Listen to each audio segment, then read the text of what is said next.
Welcome to the One Year Bible, January 14. The Old Testament reading, Genesis chapter 30, verse 1, through chapter 31, verse 16.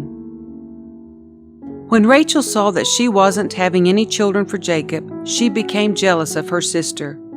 She pleaded with Jacob, "Give me children or I'll die." Then Jacob became furious with Rachel. "Am I God?" he asked. "He's the one who has kept you from having children." Then Rachel told him, "Take my maid Bilhah and sleep with her. She will bear children for me, and through her I can have a family too." So Rachel gave her servant Bilhah to Jacob as a wife, and he slept with her. Bilhah became pregnant and presented him a son. Rachel named him Dan, for she said, "God has vindicated me. He has heard my request and given me a son." Then Bilhah became pregnant again and gave Jacob a second son. Rachel named him Naphtali, for she said, "I have struggled hard with my sister and I'm winning." Meanwhile, Leah realized that she was not getting pregnant anymore, so she took her servant Zilpah and gave her to Jacob as a wife. Soon Zilpah presented him with a son.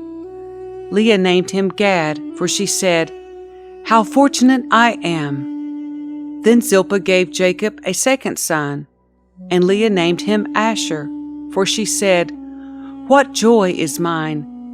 Now the other women will celebrate with me." One day during the wheat harvest, Reuben found some mandrakes growing in a field and brought them to his mother Leah. Rachel begged Leah, "Please give me some of your son's mandrakes." But Leah angrily replied, "Wasn't it enough that you stole my husband? Now you will steal my son's mandrakes too?" Rachel answered, "I will let Jacob sleep with you tonight if you give me some of the mandrakes." So that evening, as Jacob was coming home from the fields, Leah went out to meet him. "You must come and sleep with me tonight," she said, "for I have paid for you with some mandrakes that my son found." So that night he slept with Leah, and God answered Leah's prayers. She became pregnant again and gave birth to a fifth son for Jacob. She named him Issachar, for she said, "God has rewarded me for giving my servant to my husband as a wife."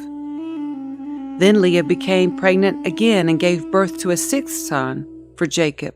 She named him Zebulun, for she said, "God has given me a good reward. Now my husband will treat me with respect, for I have given him 6 sons."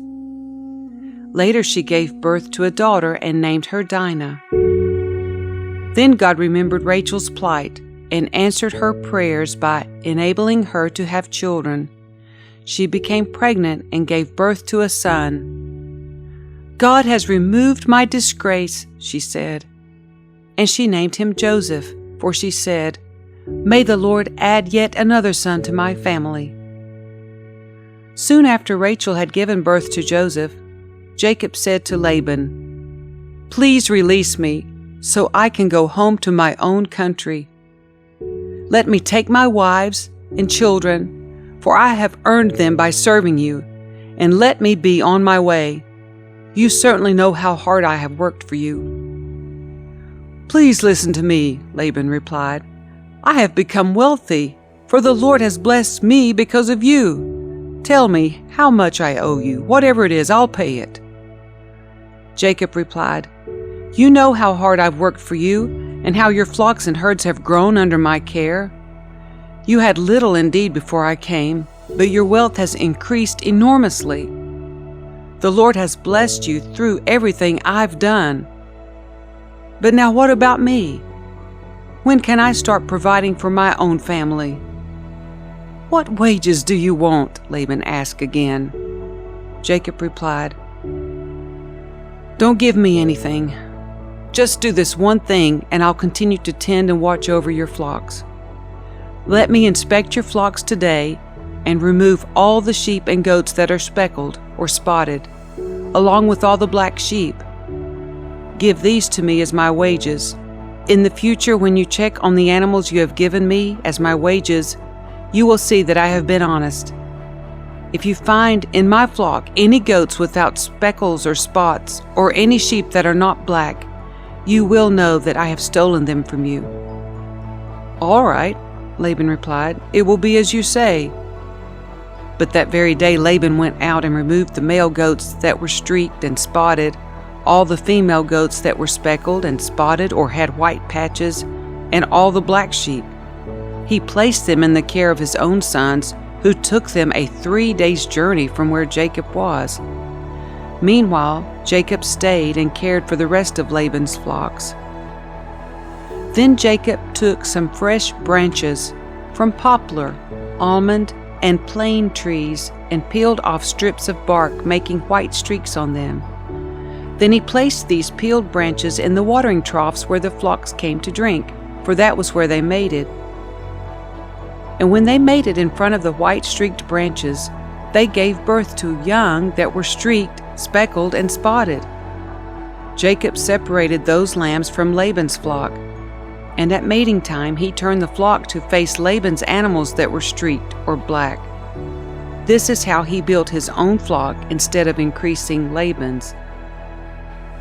Whenever the stronger females were ready to mate, Jacob would place the peeled branches in the watering troughs in front of them. Then they would mate in front of the branches. But he didn't do this with the weaker ones, so the weaker lambs belonged to Laban, and the stronger ones were Jacob's.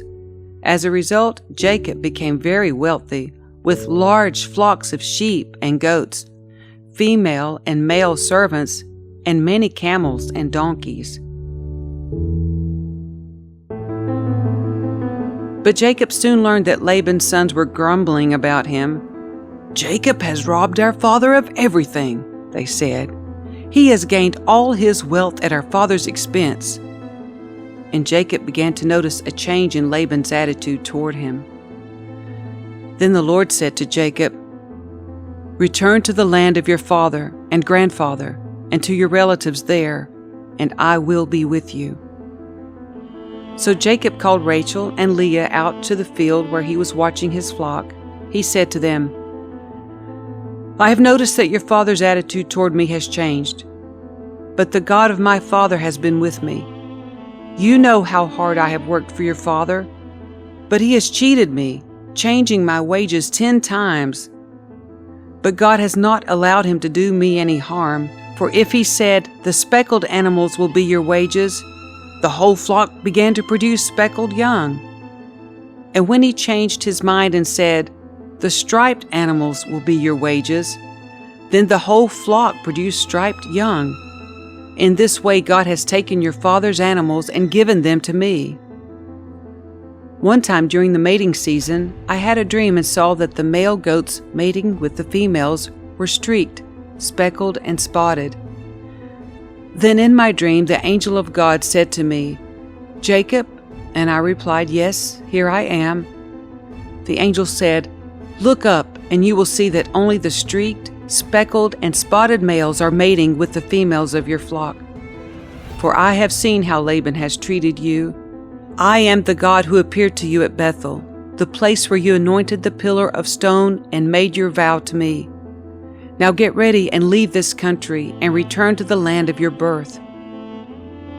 Rachel and Leah responded, "That's fine with us. We won't inherit any of our father's wealth anyway.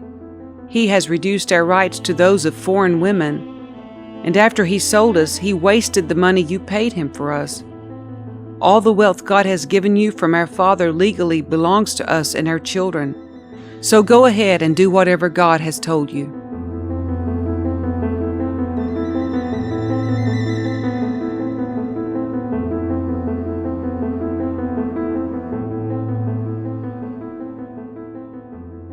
The New Testament reading, Matthew chapter 10, verses 1 through 23. Jesus called his 12 disciples together and gave them authority to cast out evil spirits and to heal every kind of disease and illness. Here are the names of the 12 apostles. First, Simon, also called Peter. Then Andrew, Peter's brother. James, son of Zebedee. John, James's brother, Philip, Bartholomew, Thomas, Matthew, the tax collector, James, son of Alphaeus, Thaddeus, Simon the Zealot, Judas Iscariot, who later betrayed him. Jesus sent out the 12 apostles with these instructions: "Don't go to the Gentiles or the Samaritans, but only to the people of Israel, God's lost sheep. Go and announce to them that the kingdom of heaven is near. Heal the sick, raise the dead, cure those with leprosy, and cast out demons. Give as freely as you have received. Don't take any money in your money belts, no gold, silver, or even copper coins. Don't carry a traveler's bag with a change of clothes and sandals, or even a walking stick. Don't hesitate to accept hospitality, because those who work deserve to be fed. Whenever you enter a city or village, search for a worthy person and stay in his home until you leave town. When you enter the home, give it your blessing. If it turns out to be a worthy home, let your blessing stand. If it is not, take back the blessing. If any household or town refuses to welcome you or listen to your message, shake its dust from your feet as you leave. I tell you the truth, the wicked cities of Sodom and Gomorrah will be better off than such a town on the judgment day. Look, I'm sending you out as sheep among wolves, so be as shrewd as snakes and harmless as doves. But beware, for you will be handed over to the courts and will be flogged with whips in the synagogues. You will stand trial before governors and kings because you are my followers. But this will be your opportunity to tell the rulers and other unbelievers about me. When you are arrested, don't worry about how to respond or what to say. God will give you the right words at the right time. For it is not you who will be speaking, it will be the Spirit of your Father speaking through you. A brother will betray his brother to death. A father will betray his own child, and children will rebel against their parents and cause them to be killed. And all nations will hate you because you are my followers. But everyone who endures to the end will be saved. When you are persecuted in one town, flee to the next. I tell you the truth, the Son of Man will return before you have reached all the towns of Israel.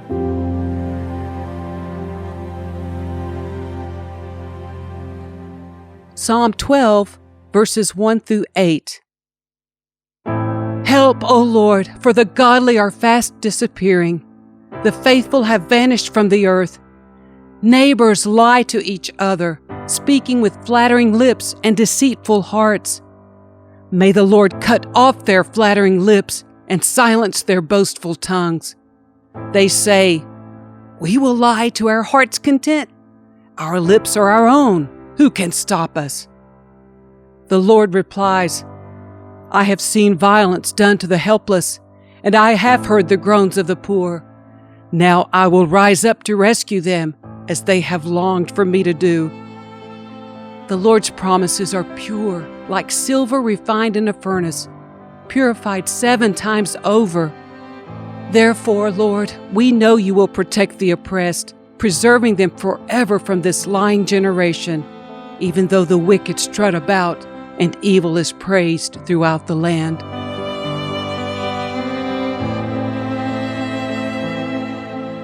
Proverbs 3, verses 13 through 15.